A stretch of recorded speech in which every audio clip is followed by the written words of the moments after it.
Welcome all. सो पिछले lecture में हमने प्रीवियस लेक्चर में जो सिलेबस है वो स्टार्ट कर दिया था चैप्टर आव्यूह के साथ। कुछ स्टूडेंट ने कहा था कि पिछले जो वीडियो है उसके अंदर कुछ रिजोल्यूशन प्रॉब्लम आ रही है, इसलिए हम लोगों ने जो अब नया लेक्चर जो बनाया है इसका ड्यूरेशन थोड़ा कम कर दिया है, जिससे कि वीडियो क्वालिटी थोड़ी सही हो जाए। सो आज हम जो डिस्कस करने वाले हैं आव्यूह में, मैंने आव्यूह के बारे में बहुत सारी चीजें प्रीवियस चैप्टर में डिस्कस कर ली थी। आज जो नया कंसेप्ट है आव्यूह का, एक प्रॉपर्टी है आव्यूह की, दैट इज परिव्रत, या इंग्लिश में इसको कहते हैं ट्रांसपोज ऑफ ए मैट्रिक्स। देखो, तो ट्रांसपोज जो वर्ड है वो बना है ट्रांसफर से। अब ट्रांसफर किसका? क्योंकि आव्यूह के अंदर क्या होता है, रो यानी पंक्ति और कॉलम यानी कि स्तंभ। तो अगर किसी आव्यूह के पंक्ति एवं स्तंभों को परस्पर बदल दिया जाए तो बदलने पर वापस एक आव्यूह प्राप्त होगा, और वो आव्यूह आपका जो मुख्य आव्यूह है उसका ट्रांसपोज या परिव्रत कहलाएगा। तो सबसे पहले परिव्रत की परिभाषा नोट करते हैं। किसी आव्यूह के पंक्ति एवं स्तंभों के अवयवों को परस्पर बदलने पर प्राप्त आव्यूह मुख्य आव्यूह का परिव्रत कहलाता है। इसे a डैश या a की पावर t से प्रदर्शित किया जाता है। मीन्स अगर आपको किसी आव्यूह का ट्रांसपोज निकालना है तो आव्यूह का ट्रांसपोज कर रहे हैं तो एक अन्य आव्यूह प्राप्त होगा, और वो जो आव्यूह प्राप्त होगा वो आपके मुख्य आव्यूह का ट्रांसपोज कहलाएगा। फॉर एग्जाम्पल एक आव्यूह लेता हूं मैं a। अच्छा, अगर मैं b नेम लूंगा तो b डैश या b raise to power t।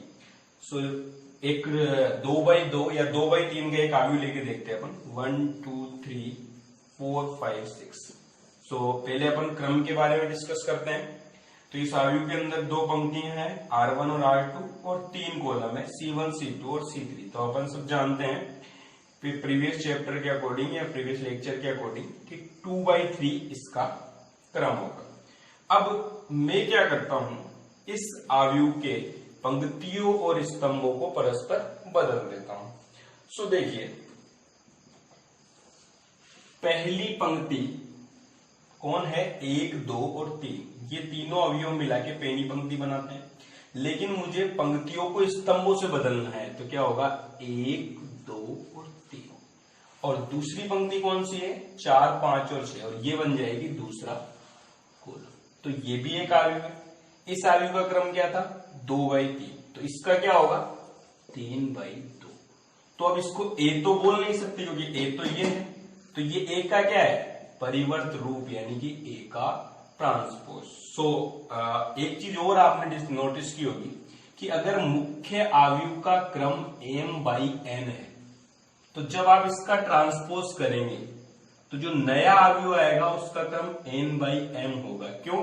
क्योंकि देखिए, दो पंक्तियां हैं, तीन स्तंभ है। जब पंक्ति और स्तंभों को आपस में बदल दोगे तो पंक्तियां कितनी हो गई, 1 2 और 3, और स्तंभ कितने रह गए, 2। सो एक चीज अपने को ध्यान रखनी है कि जब भी आप परिवर्त करते हो तो आव्यूह का क्रम इंटरचेंज हो जाता है। अच्छा, किसी वर्ग आव्यूह का अगर परिवर्त किया जाए तो वर्ग आव्यूह में हम जानते हैं जैसे 3x3 है, इसका परिवर्त करोगे तो क्रम में कोई बदलाव नहीं होता है।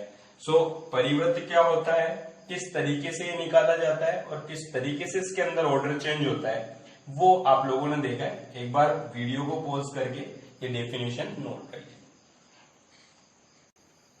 सो प्रीवियस डिस्कशन के अकॉर्डिंग आव्यूह के परिवृत्त को समझने के लिए अपन ने दो एग्जांपल्स लिए हैं।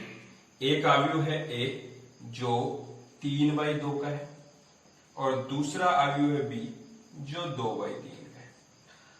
हमें एक ट्रांसपोज यानी ट्रांसपोज ऑफ ए फाइंड करना है और बी डैश। तो मैंने बोला था किसी भी ट्रांसपोज को या तो ए की पावर टी या ए डैश से प्रदर्शित कर सकते हैं। तो मीन्स बी डैश भी यही बताता है कि अपने को बी का ट्रांसपोज ज्ञात करना है।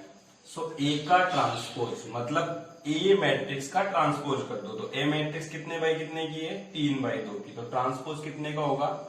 2/3 का। ओके, पहली पंक्ति 1 2 पहले स्तंभ में बदल जाएगी और दूसरी पंक्ति दूसरे स्तंभ में और तीसरी पंक्ति तीसरे स्तंभ में। तो ये आव्यूह कितने का था? 3/2 का। और जो नया रिजल्टेंट आव्यूह है ट्रांसपोज के बाद वो कितने का होगा? 2/3 का। मतलब ऑर्डर चेंज हो गया, क्रम बदल गया। सेम चीज बी के साथ, बी के अंदर ये 2/3 का है। तो जब बी डैश निकालेंगे तो बी डैश निकालेंगे तो पहली पंक्ति में 1 3 5 है, वो तो पहले स्तंभ में बदल जाएंगे। और 2 8 7 तो 2 8 7 यानी इसका क्रम था 2/3। तो नया आव्यूह जो अपने को प्राप्त हुआ है वो होगा 3/2 का। सो किस तरीके से ट्रांसपोज किसी आव्यूह का ज्ञात किया जाता है ये इन दोनों एग्जाम्पल से आप लोग समझ सकते हैं। और इसके अलावा और भी आव्यूह लेके आप लोग प्रैक्टिस कर सकते हैं। So pause the video to note it down और उसके आगे अपन आगे डिस्कस करेंगे। ओके, सो नेक्स्ट थिंग है परिवृत्त के गुणधर्म। कि आप जब किसी आव्यूह का परिवृत्त करते हो तो वो किस किस गुणधर्म को, क्या क्या उसकी प्रॉपर्टी होती है उस बारे में डिस्कस करते हैं। तो दो इंपॉर्टेंट प्रॉपर्टीज है जिनके बारे में डिस्कस करना है। बाकी फर्स्ट जो है वो है कि अगर आप किसी आव्यूह का ट्रांसपोज करते हो और जो ट्रांसपोज किया है उस आव्यूह का वापस ट्रांसपोज कर देते हो, मीन्स अगेन आपको वही आव्यूह प्राप्त हो जाता है। फॉर एग्जाम्पल, ये एक व्यक्ति है, अगर मैं इसको पकड़ के उल्टा करूं तो इसके पैर ऊपर और सिर नीचे, और अगेन इसका वापस उल्टा कर दिया जाए तो क्या हो जाएगा? वापस सीधा, मतलब उल्टे का उल्टा। तो यही चीज है कि ट्रांसपोज का ट्रांसपोज, अगेन आपको क्या प्राप्त हो जाता है? वही आव्यूह प्राप्त हो जाता है जिसका आपने ट्रांसपोज किया है। फॉर एग्जाम्पल, ये है 1 3 5 2 3 8। ये कितने बाई कितने का? 2/3 का एक आव्यूह है। मैं इसका ट्रांसपोज करता हूं। सो ये ए है तो ए का ट्रांसपोज होगा ए की पावर टी। सो ए की पावर टी जब अपन करेंगे तो क्या आएगा? 1 5, ये पहली पंक्ति बन जाएगी। 3 2 3 8, पहला ट्रांसपोज कंप्लीट हो गया। 3/2। अब ट्रांसपोज का अगेन ट्रांसपोज करें। सो ट्रांसपोज का अगेन ट्रांसपोज, तो इसका ट्रांसपोज करोगे तो क्या होगा? वापस 1 3 3 और 5 2 8। तो ये वाला आव्यूह और जहां से आपने स्टार्ट किया था दोनों आव्यूह same, means LHS equal to RHS। जो पहला गुणधर्म है परिवृत्त का वो यही है कि अगर आप ट्रांसपोज किसी मैट्रिक्स का निकालते हैं और उसका अगेन ट्रांसपोज करते हैं तो अगेन आपको जो रूट मैट्रिक्स थी, जो पहली मैट्रिक्स थी, वही वापस प्राप्त हो जाती है। इसके अलावा दूसरा जो गुणधर्म है वो गुणधर्म फिलहाल के लिए आपको केवल रिमेंबर करना है। आगे मैं उसको डिस्कस करूंगा जब कुछ और कंसेप्ट अपन पढ़ लेंगे।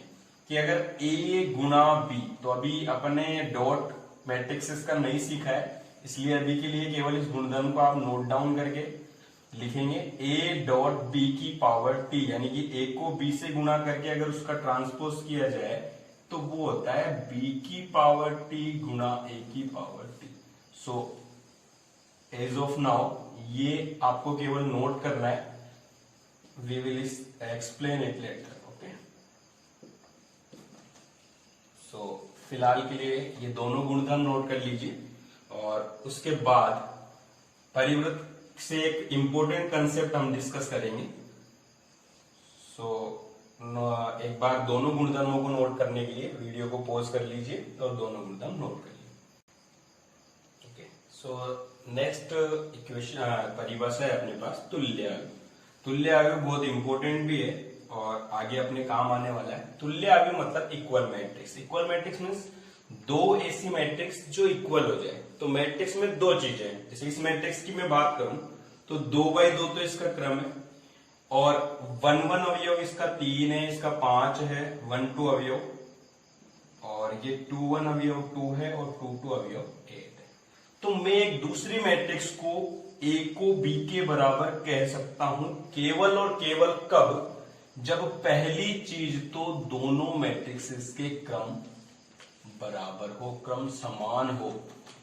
यानी इक्वल मैट्रिक्स के लिए पहली कंडीशन क्या है, क्रम समान हो, कि अगर ये 2x2 है तो ये भी 2x2 होनी चाहिए। सेकंड थिंग, संगत अवयव समान हो। संगत अवयव समान हो। संगत अवयव कौन से होते हैं, देखो इसका 1 1, तो ये 2x2 है तो यहां पे इसका भी कोई ना कोई 1 1 रहा होगा, 1 2 2 1 और 2।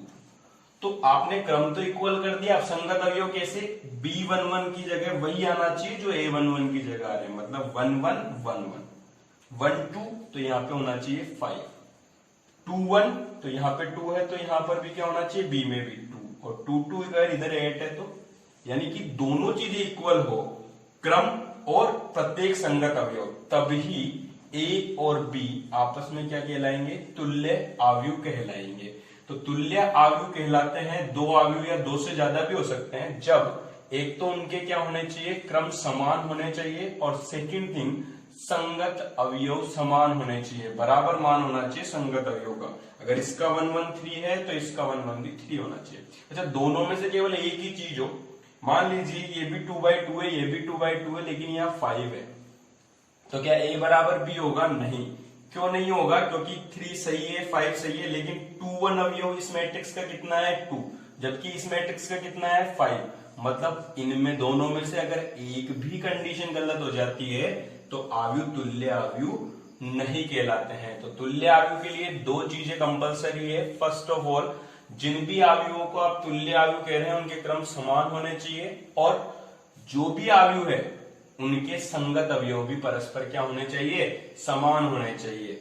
सो pause the video to note it down. Okay, so तुल्य आव्यूह के बेस पे कुछ क्वेश्चंस अपने पास आते हैं। इस तरीके से दो आव्यूह आपको मिल जाएंगे, आप अगर आपके आरबीएस की बुक में देखेंगे तो एक आव्यूह में कुछ ना कुछ हो सकता है, एक वेरिएबल या दो वेरिएबल अननोन हो, और उनके आपको वैल्यूज निकालनी है using the equal matrix concept. So for example, मान लीजिए यहां लिखा हुआ है 2x 3 5 और y, और उधर मैंने लिखा 4 3 z और -2। अब मुझे बोला जाएगा कि मान लीजिए ये दोनों बीच में बराबर का साइन लग रहा है, मतलब ये दोनों मैट्रिक्स या दोनों आव्यूह इक्वल आव्यूह है, तुल्य मैट्रिक्स है। मुझसे कहा गया है कि आप x y और z के मान ज्ञात कीजिए। तो पहले देखिए, इसका क्रम कितना, 2x2, इसका क्रम भी कितना, 2x2। तो पहली कंडीशन तो ये होती है कि दोनों के क्रम समान होने चाहिए। दूसरी कंडीशन क्या थी, संगत अवयव समान होने चाहिए। अब तुल्य है तो समान होंगे ही होंगे, तो मीन्स ये 1 1 अवयव इसके बराबर है, मतलब 2x बराबर कितना है, 4, तो ये 2 नीचे जाएगा, x की वैल्यू कितनी आ जाएगी, 2। इसी तरीके से y इस मैट्रिक्स का, इस आव्यूह का कौन सा अवयव है, दूसरी पंक्ति दूसरा स्तंभ, यानी 2 2, तो इसका 2 2 कितना है, -2, तो y की वैल्यू कितनी हो जाएगी, -2। देन z बाकी है, तो z उल्टा, इधर के कौन सा अवयव है, 2 1, तो इधर का 2 1 5, सो z इक्वल टू क्या हो जाएगा, 5। सो तुल्य आव्यूह से अगर आपको वेरिएबल्स फाइंड आउट करने हैं, तो तुल्य आव्यूह से वेरिएबल फाइंड आउट करने के लिए आप क्या करेंगे, तुलना करेंगे, इनकी संगत अवयवों की। संगत अवयवों की तुलना करने से हो सकता है यहाँ पे कोई दूसरा वेरिएबल साथ में हो, ए बी सी हो सकते हैं, एक्स वाई जेड हो सकते हैं, हो सकता है कि दो वेरिएबल एक ही साथ हो, तो दो डिफरेंट आपके पास इक्वेशंस बनेगी, उनको आप सोल्व करेंगे। सो जब अपन एक्सरसाइज डिस्कस करेंगे 3.1, तब ऐसे बहुत सारे क्वेश्चंस आएंगे। अभी फिलहाल के लिए आप ये ध्यान रखो कि तुल्य आयु से अगर अपने क्वेश्चन करना है तो तुल्य आयु के संगत अवयव समान होते हैं। तो ये एक क्वेश्चन एज ए एग्जाम्पल हम लोगों ने लिया है। और पॉज द वीडियो और उसके बाद ओके। सो प्रीवियस लेक्चर जब था तो हमने कुछ आयु के टाइप्स डिस्कस किए थे। तो यहां पर भी कुछ दो टाइप इंपॉर्टेंट है जो हम आयु के डिस्कस करेंगे। पहला है सममित आयु। सममित आयु मतलब सिमेट्रिक मैट्रिक्स। तो दोनों में डिफरेंस क्या है? वहां क्या था, आपने ऑर्डर के अकॉर्डिंग आपके आयु के डिस्क्रिप्शंस पढ़े थे, टाइप्स पढ़े थे। यहां पर सममित आयु और विषम सममित आयु के अंदर आप जो डिस्कशन करेंगे वो करेंगे अकॉर्डिंग टू देयर ट्रांसपोज, परिवृत्त के आधार पर। तो सबसे पहली बात तो ये कि सममित और विषम सममित आयु जब भी पता करना है तो पहली कंडीशन होती है कि वो वर्ग आयु होना चाहिए। तो ऐसा वर्ग आयु जिसका परिवृत्त स्वयं मूल आयु के समान हो, सममित आयु कहलाता है। सममित आयु कहलाता है। तो अब आपको पता लग गया होगा कि वर्ग आयु होना क्यों जरूरी है। क्योंकि आप क्या करना चाहते हो, आप एक ऐसा आयु ढूंढना चाहते हो जिसका परिवृत्त करने पर वो खुद प्राप्त हो जाता हो। तो क्रम चेंज नहीं होना चाहिए। क्रम कब चेंज नहीं होता? जब आयु वर्ग आयु होता है। तो इसलिए एक एग्जांपल हम लेते हैं। एक आयु लेता हूं मैं ए। देखिए ये 1 3 5, यहां पे मैंने लिखा 2, यहां पर भी लिख दिया 2। ओके 1 3, यहां पर लिख दिया 4, यहां पर भी लिख दिया 4, यहां लिख दिया 8 और यहां भी लिख दिया 8। आपको एक आयु दिख रहा है ए। अब मैं क्या करता हूं, इस आयु का निकालता हूं परिवृत्त। परिवृत्त निकालना आप लोगों ने सीख लिए। सो परिवृत्त निकालते टाइम क्या करोगे आप, पहली पंक्ति को पहले स्तंभ में बदल दोगे तो क्या हो जाएगा 1 2 4, और दूसरे को 2 3 8 और तीसरे को 4 8 5। कुछ अंतर दिख रहा है आप लोगों को? नहीं, क्योंकि a और a की पावर t इक्वल है। सो अगर a इक्वल्स टू a की पावर t यानी कि ट्रांसपोज ऑफ a आ रहा है, मतलब a कैसा आयु है? a सममित आयु है। a सममित आयु है। तो आप नोटिस करो इसमें एक चीज कि ये कौन सा एलिमेंट है 1 1, ये कौन सा है 2 2 और ये कौन सा है 3 3। ओके, ये इसका है 1 2 और 1 3, ये है 2 1 2 3 3 1 3 2 3। एक चीज देखो आप कि इसका 1 1 आयु अभी भी 1 1 जगह पर ही है, 2 2 2 2 पर ही है और 3 3 3 3 पर। तो फिर चेंज कौन हुआ? ये जब आपने इस पंक्ति को स्तंभ में बदला होगा तो ये 2 यहां आ गया होगा। मीन्स 1 2 किस में चेंज हो गया? 2 1 में। तो अगर 1 2 और 2 1 इक्वल है तो चेंज करोगे तो कोई फर्क नहीं पड़ेगा। यही तो चीज है। देखो 1 2 और 2 1 इक्वल है, 1 3 और 3 1, यहाँ 4 है तो यहाँ 4 है, और 2 3 और 3 2 इक्वल है। यानी कि एक चीज आपको नोटिस हुई है यहां से, बहुत इंपॉर्टेंट, कि जब आप परिवृत्त निकालते हो तो एक तो मुख्य विकर्ण के अवयव चेंज नहीं होते हैं, और दूसरी चीज क्या नोटिस हुई है कि ए आई जे यानी कि कोई भी अवयव जिसकी पंक्ति आई है और स्तंभ j है वो दूसरे अवयव के बराबर होगा जिसकी पंक्ति j और स्तंभ i है। फॉर एग्जाम्पल देखो 1 2 यानी आई जे कितना है 1 और 2, और उल्टा करोगे तो क्या बनता है इसका 2 1, यानी ये दोनों इक्वल होंगे तभी ऐसा पॉसिबल है। तो ये चीज किसके लिए सही है? ये 100% सही है। किसके लिए? सिमेट्रिक मैट्रिक्स सममित आयु के लिए, कि ए आई जे इक्वल टू ए जे आई होना जरूरी है। सो ये है सममित आयु का कंसेप्ट। और सममित आयु के बाद अपन नेक्स्ट पढ़ेंगे विषम सममित आयु। सो नोट कीजिए इसको और pause the video. So next है विषम सममित आयु और इसकी सिमेट्रिक मैट्रिक्स। थोड़ा सा इंपॉर्टेंट है तो थोड़ा ढंग से समझना। जब आपने a की पावर t किया और केवल आपको a प्राप्त हुआ, मतलब जो अवयव आपने किया वही अवयव आपको प्राप्त हो गया, तो वो कहलाता है सममित मैट्रिक्स। लेकिन अगर हर अवयव के चिन्ह बदल जाए, मतलब आगे क्या आ जाए माइनस, यानी a की पावर t इक्वल हो जाए माइनस a के।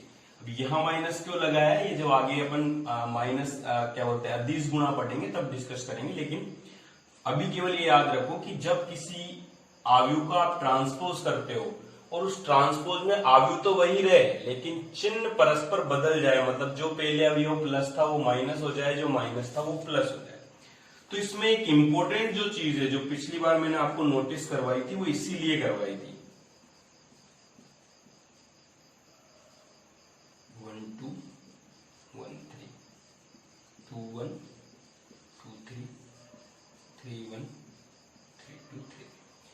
देखो ये अवयव बदलेंगे नहीं, जो है वही रहेंगे, लेकिन आप क्या चाहते हो कि नहीं सबके चिन्ह बदलने चाहिए। अब मुझे एक चीज बताओ, अगर ये 3 4 5 है और ये बदलते ही नहीं है, अपनी जगह पर ही आते हैं वापस, तो फिर इनका चिन्ह तो बदलेगा ही नहीं, बाकी तो बदल सकते हैं क्योंकि 1 2 2 1 की जगह पर जाता है। तो अगर यहाँ 2 यहाँ -2 हो तो -2 यहाँ आ जाएगा, 2 यहाँ चला जाएगा, तो चिन्ह बदल जाएंगे।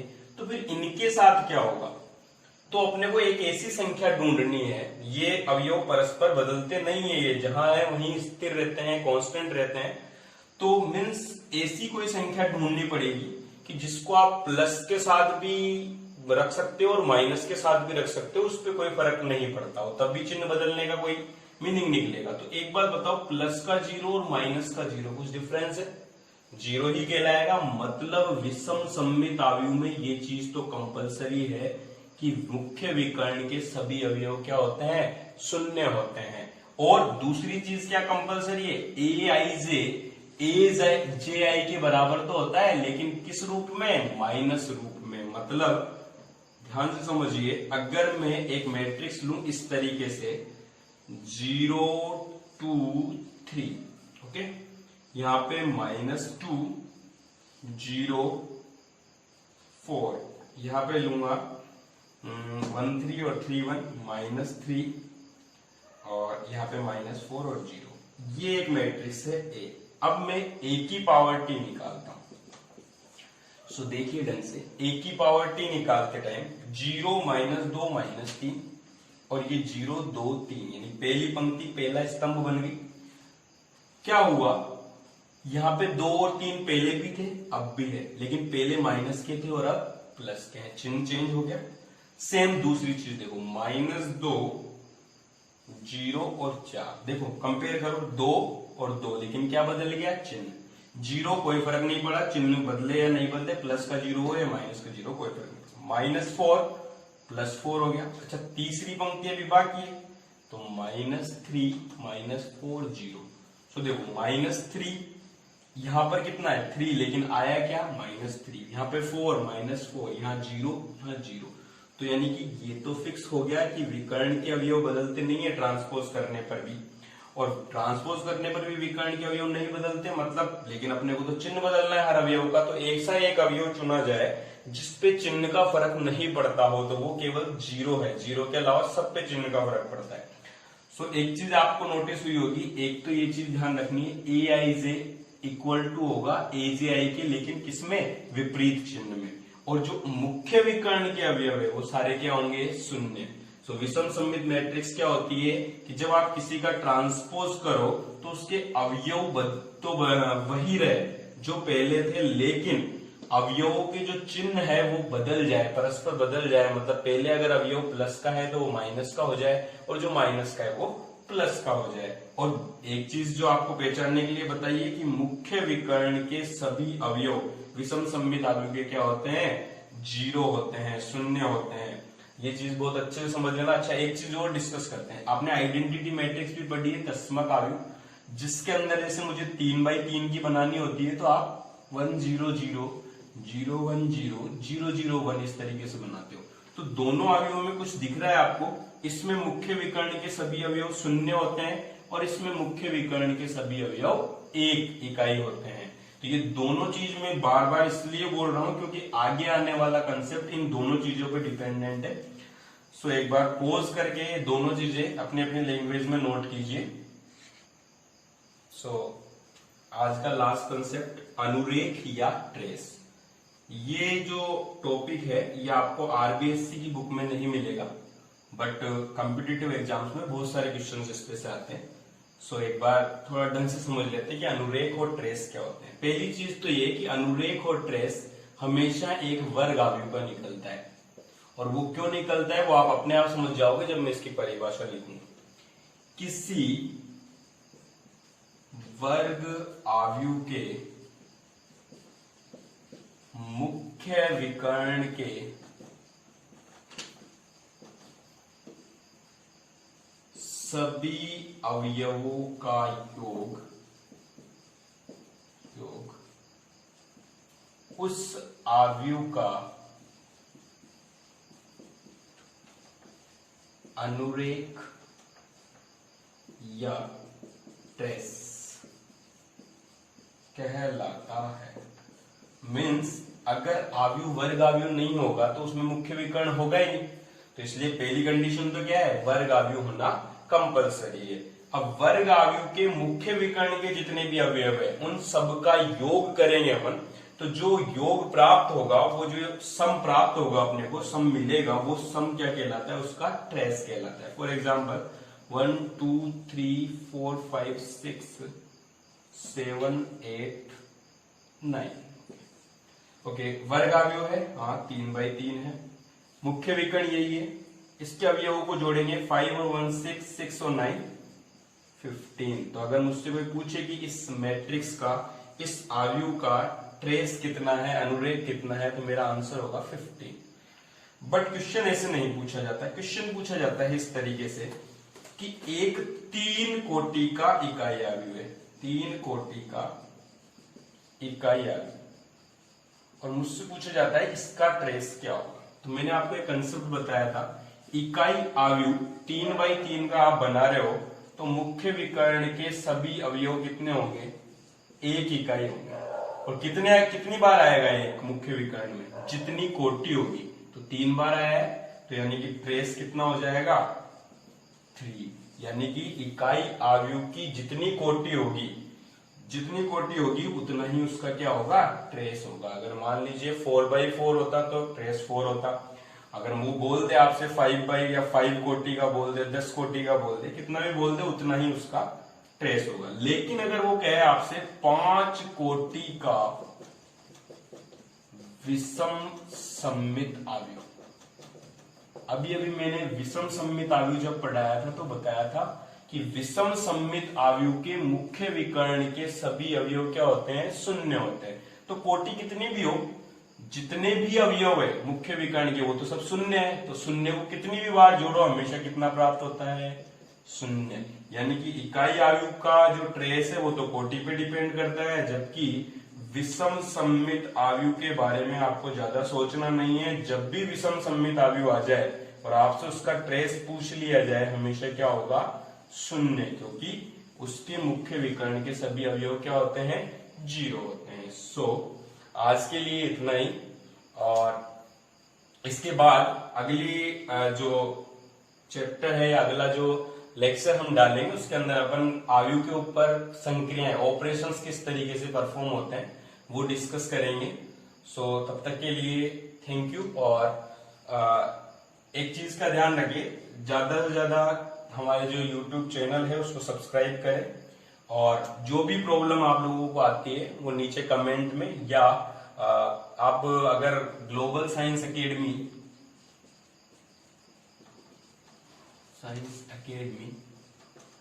फेसबुक पेज पर सर्च करेंगे तो वहां आपको कॉन्टेक्ट नंबर भी मिल जाएंगे, उन पे आप व्हाट्सएप भी कर सकते हैं।